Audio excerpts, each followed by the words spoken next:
This is kind of interesting. Browns hosting defensive tackle from Florida, Gervon Dexter, big guy, top 30 visit. Had a formal interview with him at the Combine in Indianapolis as well. That tells you that's a guy that they're at least interested in, and there's a defensive tackle. You like him, and he's there. I like what he profiles. Yeah, I do a mock draft on the Locked On Browns podcast. We do a mock draft, and what we do is we just basically take the guys a compilation from different places like Pro Football Focus or Pro Football Network.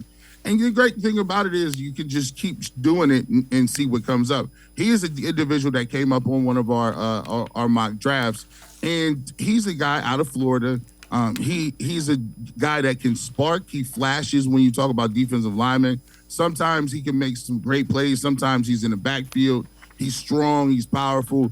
But you know how it is. When you got young defensive tackles in college, I think that's the position on the lines up front that had the most coaching moving forward. If you watch, even the big guys, right, even the best defensive linemen really don't flash that early, especially defensive tackles. Like, you may get a guy who gets you 4 sacks.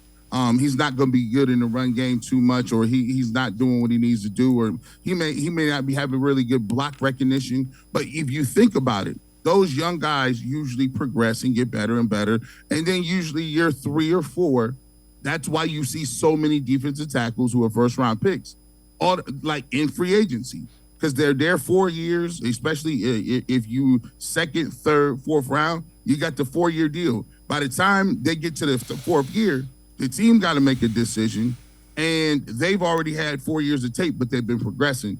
So if they take him, I wouldn't be mad at it at 74. Here's the issue. Are you willing to bring a defensive tackle in that may not have the impact that an edge rusher would, or who may not have the impact of a receiver right now? So it's all about how you feel about your room in general, and if you want to go for upside, or you want to go for, hey, let me get younger at this position because I might not be able to sign a couple dudes in free agency.